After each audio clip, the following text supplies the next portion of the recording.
한 주간 잘 지내셨습니까? 우리 옆에 계시는 분들 한번 얼굴 한번 볼까요? 잘 지내신 것 같습니까? 네.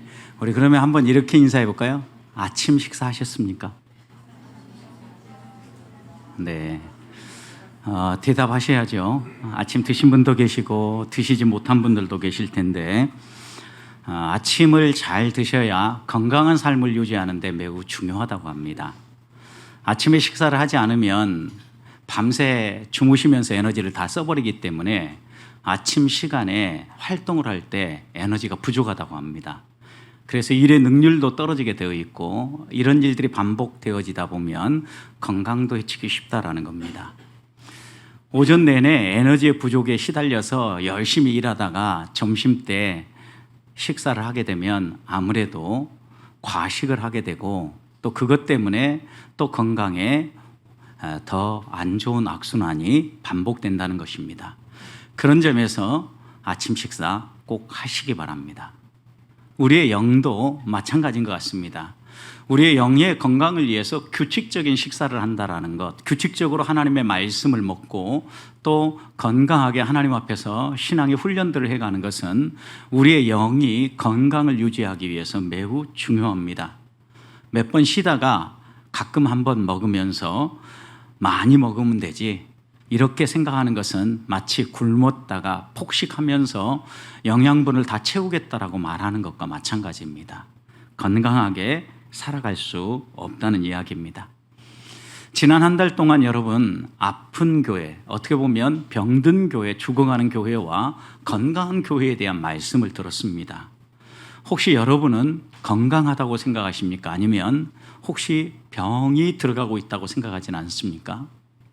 아니면 건강하다고 생각하십니까? 죽어가는 교회, 죽은 교회 내지는 살아있는 교회하고 비교를 할 때 이 두 교회의 차이점은 분명하다고 합니다. 근데 많은 죽어가는 교회 내지는 죽은 교회 성도들은요, 자신이 지금 병들었거나 죽어가고 있다는 사실 자체도 알지 못한다는 겁니다. 많은 사람들이 지금 죽어가고 있음에도 불구하고 죽어가고 있다는 사실을 모르기 때문에 자신들의 그 상태 그대로 살아가게 되는 거죠. 그런데 여러분, 만약에 이게 문제가 있고 이것이 나를 죽음으로 끌고 간다고 하면 어떻게 하겠습니까? 대부분의 사람들은 변화를 선택하고 또 건강한 몸을 회복하기 위해서 여러 가지 노력을 한다는 것입니다. 또 한 가지는 이렇게 죽어가는 교회는 모든 사람들이 잘 느끼지 못할 이유가 있다는 겁니다. 아주 서서히 죽어가기 때문입니다.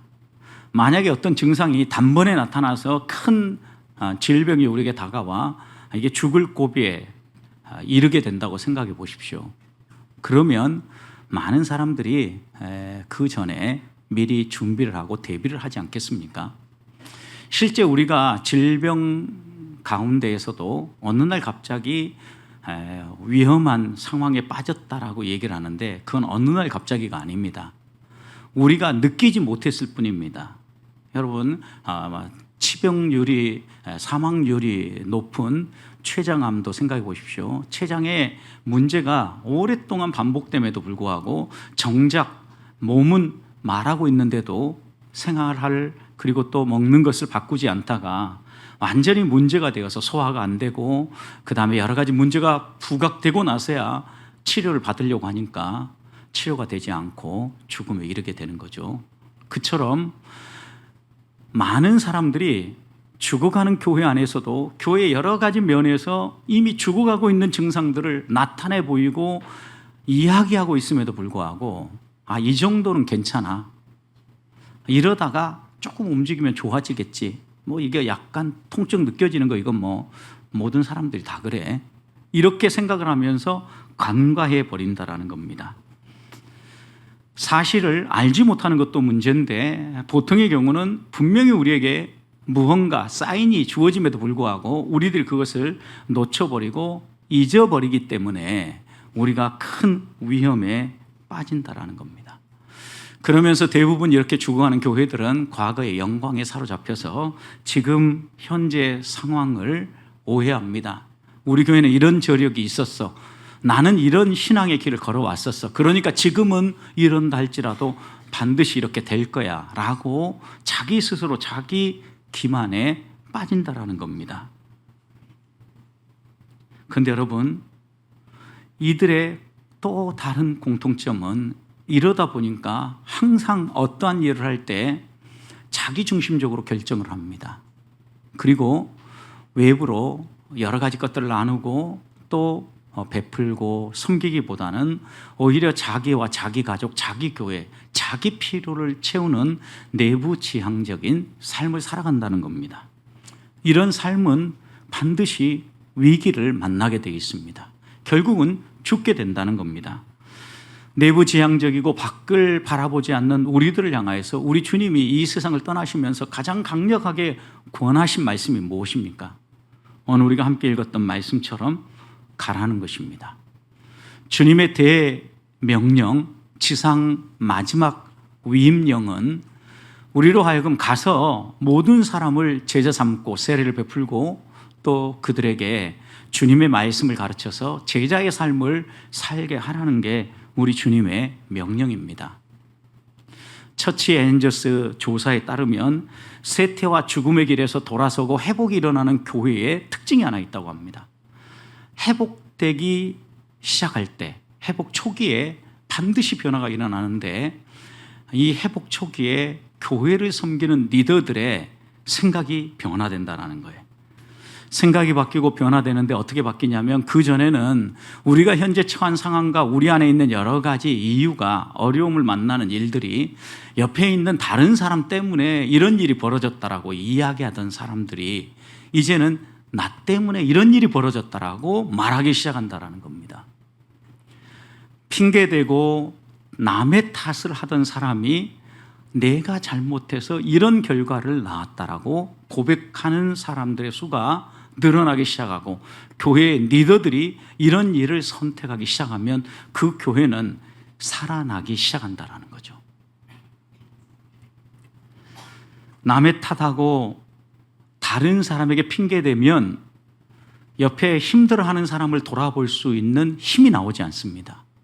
내 책임이라고 내가 잘못해서 그랬다라고 생각하면 책임을 전가할 그 힘을 가지고 주저앉아 있고 힘들어하는 사람들을 격려할 수 있고 하나님의 돌보심을 기대하면서 소망의 말씀들을 나눌 수 있기 때문입니다. 그래서 변화는 리더들부터 일어나는 것입니다. 하나님이 나를 가정의 리더로 세워주고 또 교회의 리더로 세워주고 내가 서 있는 자리에서 먼저 하나님을 믿고 하나님의 사람으로 세워줬다면 건강하게 살아가고 있는가, 영적으로 건강한가 반드시 돌아보면서 먼저 우리를 되살려야 합니다. 그래야 공동체가 살아나고 가정이 살아나고 또 교회가 회복될 수 있기 때문입니다. 그렇다면 살아있는 교회, 건강한 교회, 하나님이 기뻐하시는 교회는 어떤 교회입니까? 오늘 말씀은 단호하게 말씀합니다. 가는 교회다. 가라. 19절 보십시오. 너희는 가서 모든 민족을 제자로 삼아라. 말씀하시죠. 우리를 불러서 구원하신 하나님은요, 우리에게 말씀하셔요. 가라고요. 여러분, 그런데 이 가라는 것은요, 명령입니다. 명령. 우리가 하나님의 말씀을 따라서 무조건 가라는 거예요. 건강한 성도는 여러 가지 환경과 생각을 생각하면서 가기를 멈춘 교회가 아니라, 성도가 아니라 주의 말씀에 순종해서 가는 교회라는 겁니다. 가라고 하는데 가지 않고 머물러 있는 것은 여러분 불순종하는 것입니다. 또 이곳이 좋으니까 이곳 안에서 신앙의 교제를 나누면서 교회 안에만 머물러 있겠다. 교회 안에 갇혀 있는 것 역시 불순종입니다.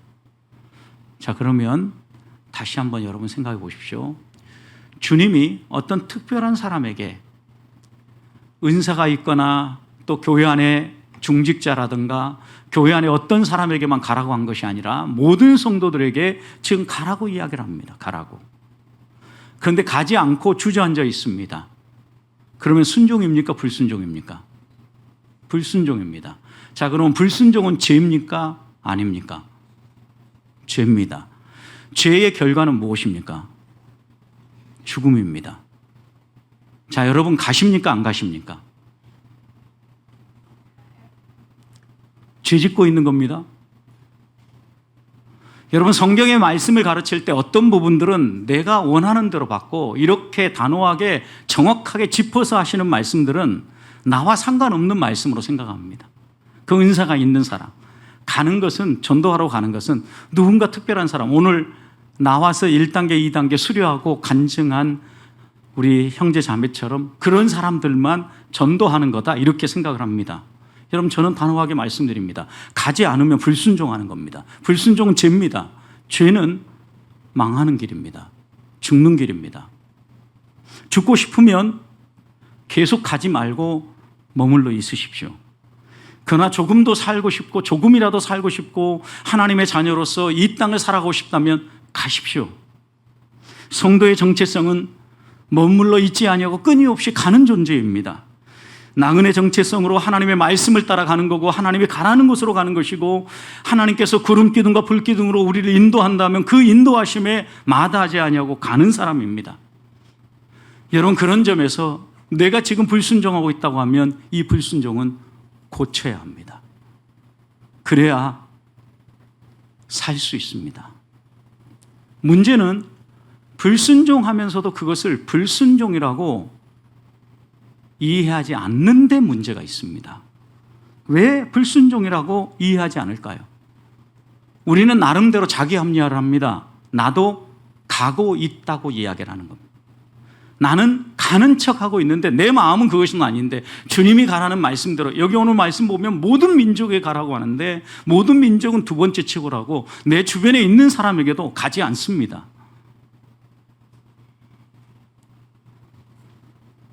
가지 않으면서 가는 척하는 것이야말로 위험한 신앙생활은 없습니다.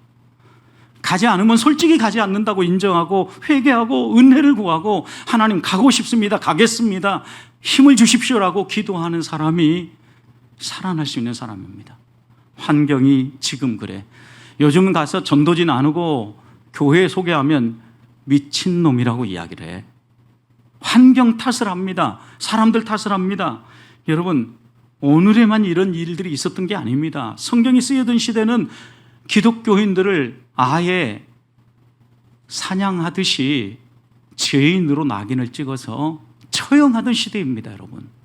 그런데 그런 시대를 살고 있는 이 독자들에게 우리 주님은 단호하게 이야기하십니다. 가라.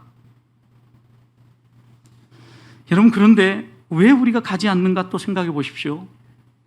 잊어버리는 게 하나가 이유가 있고, 가지 않으면서도 또 몸만 가서 있거나 가는 척 하는 것으로 우리가 간다고 착각하고 있기 때문에 자기 기만 때문에 넘어지는 거죠. 여러분, 그런데 또 하나는요, 자기의 이기심 때문이에요. 가지 않는 것은 내가 가는 게 불편하거든요. 신앙생활하는 게 내가 그러려고 신앙생활하는 게 아니라 예수 믿고 좀 편해보고 그 다음에 또 내 삶에 변화도 일어나고, 좀 복 받으려고 내가 예수 믿었는데 내 이러려고 예수 믿은 게 아니라고, 이럴 것 같으면 교회 안 다니겠다고 이렇게 생각을 합니다. 여러분, 그러나 잘못 알고 교회 오신 것입니다. 신앙생활은 그렇게 하는 게 아닙니다. 제가 아주 친하게 지낸 친구가 있습니다. 대학 학부 83년부터 지금까지 교제하고 지내는 친구입니다. 대구의 한 교회에서 불렀습니다. 담임 목회자로 갔습니다. 300명 정도 모이는 교회였습니다. 열심히 헌신하고 전도하고 말씀 선포하고 양육을 해서 한 3년 정도 지났을 때 성도들이 500명 이상 모이기 시작했습니다. 부흥을 맛본 겁니다. 쉽지 않은 시기에 부흥을 경험했습니다. 여러분, 그런데 이렇게 부흥을 경험했는데 교회가 결정을 해서 목사님에게 교회를 떠나달라고 요청했습니다. 너무나 이상한 결정이었습니다. 보통 교회가 퇴락하고 교회가 어려워질 때 담임 목회자에게 교회를 떠나달라고 요청을 합니다. 이렇게 부흥하고 배가했는데 떠나라고 하는 경우는 거의 없습니다. 친한 친구였고 또 자세히 교제하고 또 자세히 이야기하는 친구였기 때문에 야, 이유가 뭐냐? 이유라도 들어보자. 친구에게 이유를 물었습니다. 여러분, 그런데 이유는 놀라웠습니다. 300명에서 500명으로 부흥시켰기 때문에 나가야 된다는 거예요. 교회 안의 공간에 사람들의 수가 거의 배로 늘어나니까 공간이 비좁아졌습니다. 그 전에는 가족 같은 분위기 속에서 할아버지, 아버지, 아들, 손자 이렇게 신나고 재밌게 신앙생활을 했는데 새로운 사람이 들어오니까 북적거리고 그 다음에 공간도 좁고 불편하니까 우리는 부흥을 원치 않는다고, 목사님 떠나가 달라고. 그러면서 개척할 수 있는 교회 공간의 비용을 제공했는데 여러분, 여기에 단서 조건이 하나 더 붙였습니다. 너무나 충격적인 단서였습니다. 목사님이 오셔서 복음을 전하고 전도한 사람들 다 데리고 나가셔야 됩니다. 꼭. 이게 단서 조항입니다. 우리는 우리의 모습 그대로 살기를 원하고 우리 가족들, 우리 이 사람들로 충분합니다.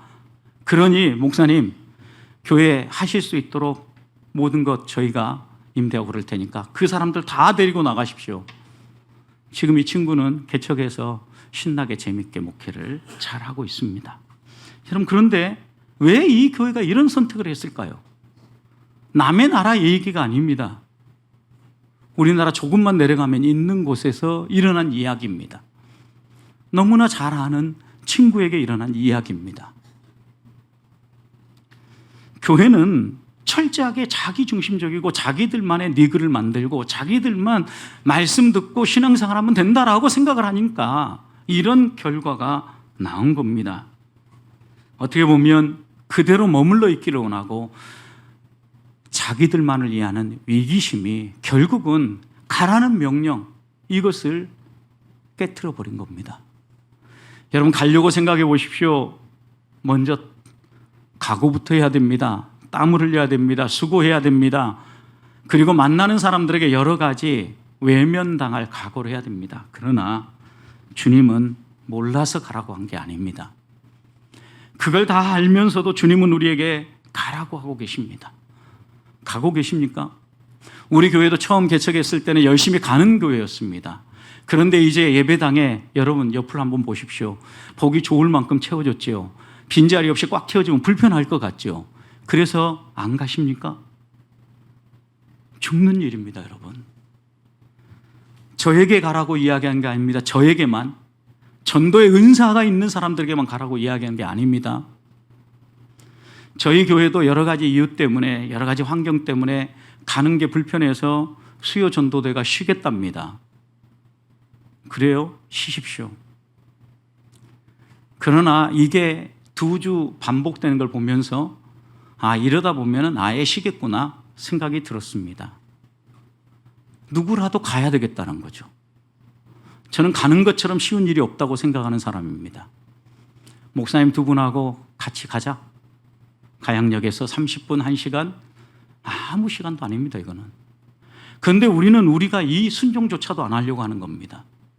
이렇게 가니까 어떤 사람은 별 얘기를 다 합니다. 그런데 외면하고 뭐라고 말하는 사람도 있었지만 제가 목사인 줄 알고 목사님 교회가 어디 있습니까? 묻는 사람도 있었고 또 교회에 대한 소개지를 보면서 이런 교회군요 하면서 고개를 흔들흔들 하면서 가는 사람들도 있었습니다. 그들이 그렇다고 해서 당장 예수 믿는 건 아닙니다. 그러나 주님은 우리에게 분명히 이야기합니다. 가라는 겁니다. 순종은 우리의 몫이고 그 사람이 회심하고 죽게 돌아오는 것은 하나님이 하실 일입니다. 문제는 우리는 나가지 않기 때문에 이런 변화가 일어나지 않는다라는 거예요. 재미있게도요, 하나님은 신실하신 분이시기 때문에 저와 부사역자들이 가양역으로 나가는 그 주간에요, 주일이 돌아왔는데 교회 방문자들이 3분이 있었습니다. 그 가운데 한 분이 등록하셨습니다. 왜 그랬는지 저는 몰라요. 그러나 하나님이 하시는 일들이라고 믿어요. 문제는 우리가 순종하면 그 다음은 하나님이 하신다라는 겁니다. 불순종은 죄입니다. 죄는 죽는 길입니다. 가십시다. 두 번째 살아있는 교회, 건강한 교회는 가면서 할 일이 있습니다. 19절과 20절 보십시오.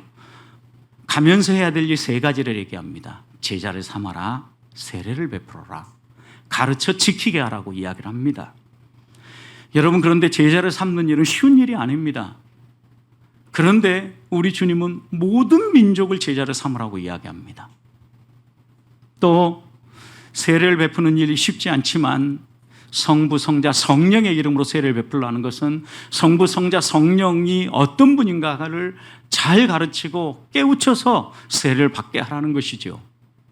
또 여러분, 내가 너희에게 분부하여 가르쳐준 모든 것들을 또다시 전도한 그 사람들에게 가르쳐서, 분부한 모든 것을 가르쳐서 지키게 하라는 거예요. 이것은 제자의 삶을 살게 하라는 말씀이에요.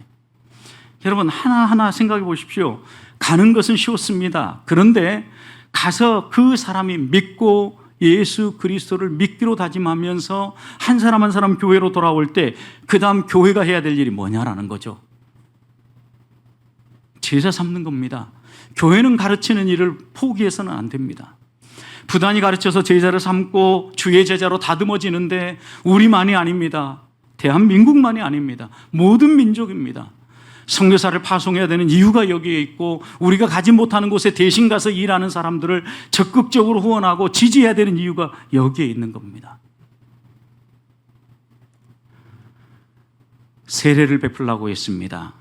세례를 베풀려고 하면 적어도 1년의 시간이 소요가 되어집니다. 예수님은 누구신가? 하나님은 누구신가? 성령님은 어떤 분인가? 우리는 어떻게 구원을 받는가? 어떻게 하나님의 자녀가 되는가? 어떻게 교회의 일원이 되어지는가? 교회 안에서 우리가 믿음으로 살아갈 때 성령은 어떤 역할을 하는가?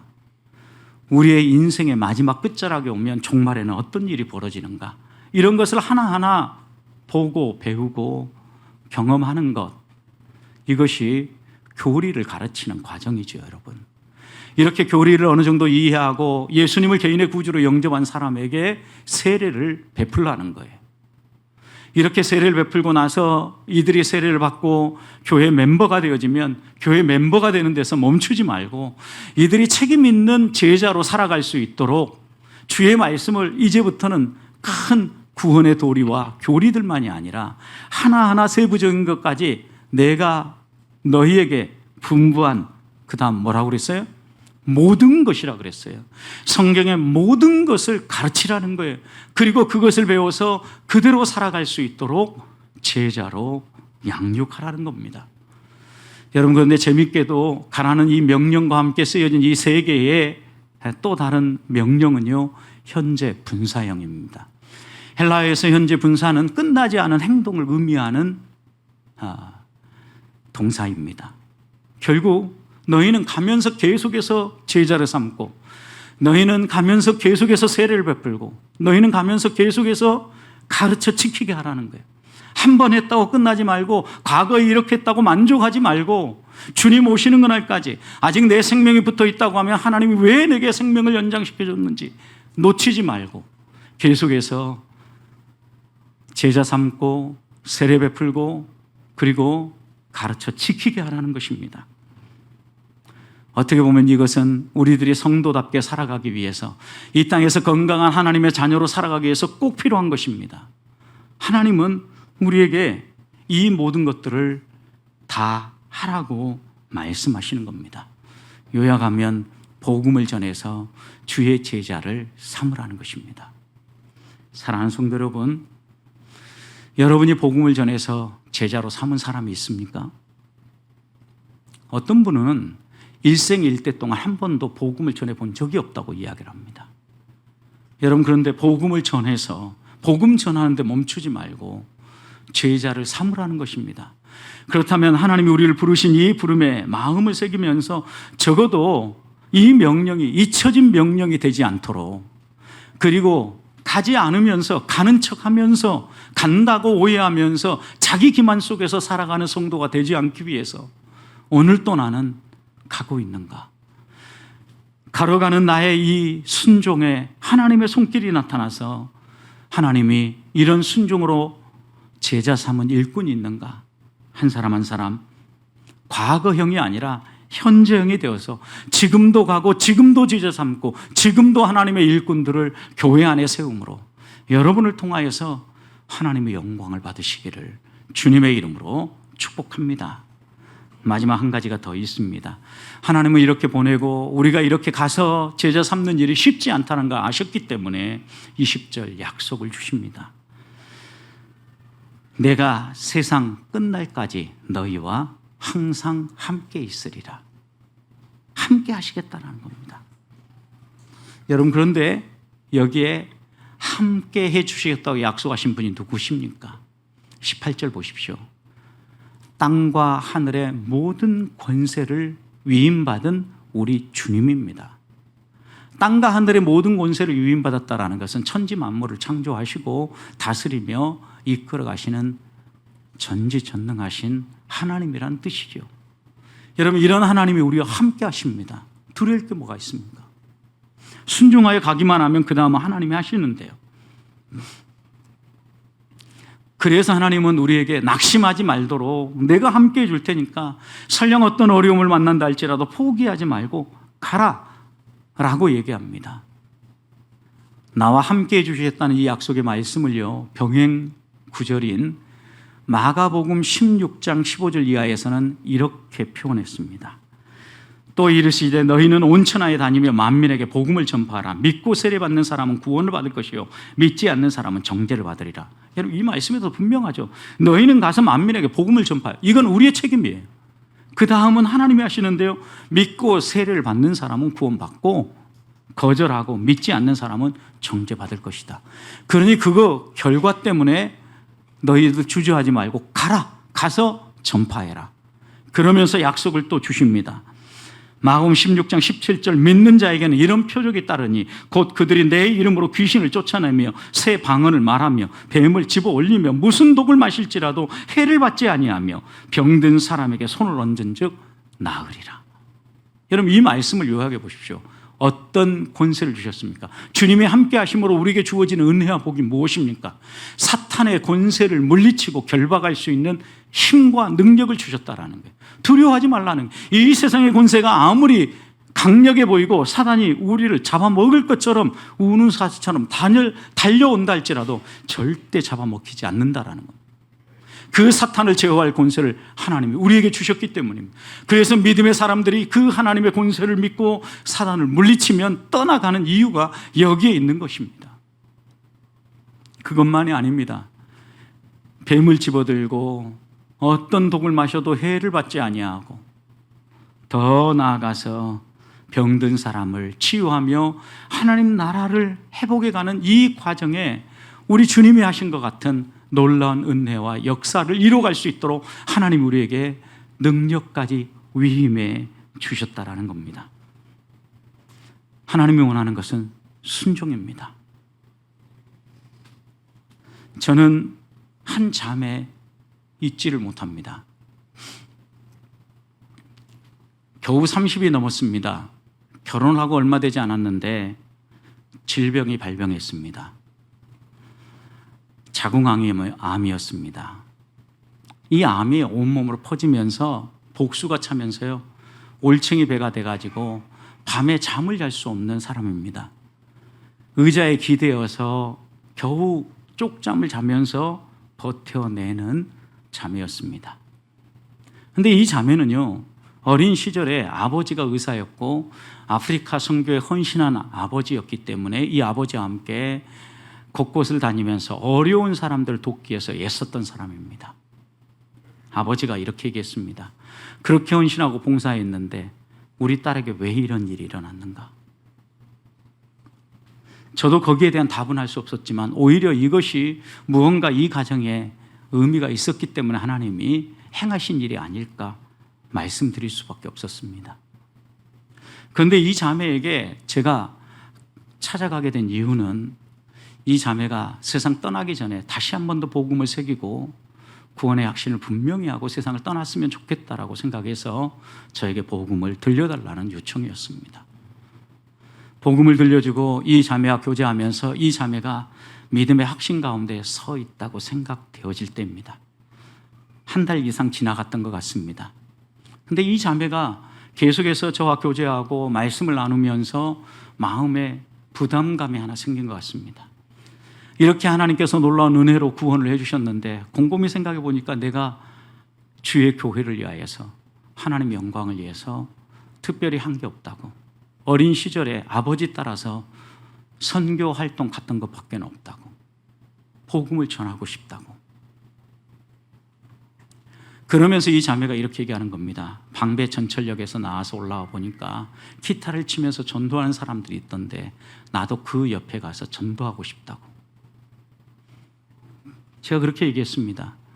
괜찮다고. 자매의 뜻은 완강했습니다. 그래서 제가 그 앞에 나와서 전도하는 팀이 어느 팀인가 확인했습니다. 가까이에 있는 성민교회 청년부였습니다. 요청을 했습니다. 그리고 이 자매에게 얘기했습니다. 가서 같이 전도지 나눠드리라고. 이 자매는 자기 몸 하나 겨루기도 관리하기도 어려운 자매입니다. 가족의 도움을 받아서 약 30분에서 1시간 정도 이 방배역에서 찬양을 하는 그 사람들 옆에서 전도지를 나누고 왔다는 거예요. 그러면서 너무너무 감사하면서 마지막 이거라도 한번 하게 해주신 하나님께 감사한다고 눈물을 흘리는데 정말 제가 부끄러워졌습니다. 어떻게 생각해 보면 우리 주님이 우리에게 가라고 하는 명령은요, 우리의 상태가 좋기 때문에 가라고 하는 게 아닙니다. 또 교회에 사람이 없기 때문에 가라고 하는 게 아닙니다. 여러분의 그 전도에 의해서 우리 교회가 아니라 다른 교회에 출석하는 사람들이 생겨날 수도 있습니다. 그럼에도 불구하고 하나님은 반드시 말씀하십니다. 가라. 가져서 제자 삼아라. 세례를 베풀어라. 그리고 그들이 주의 말씀을 소중하게 여기고 말씀에 순종하는 삶을 살 수 있도록 양육해라. 명령입니다. 불순종은 죄입니다. 그렇다면 오늘 그리고 또 우리의 남은 생을 살아가는 동안 기회가 있을 때마다 가십시다. 멈춰서 있지 말고. 여러분에게 조금만 힘이 있다 할지라도 전도지 들고 가고 그 다음에 용품 들고 가서 보배교회에서 나왔습니다. 오늘 하루도 행복한 하루가 되십시오. 좋은 일만 있기를 소망합니다. 이 말 한마디 하는 게 어렵습니까, 여러분?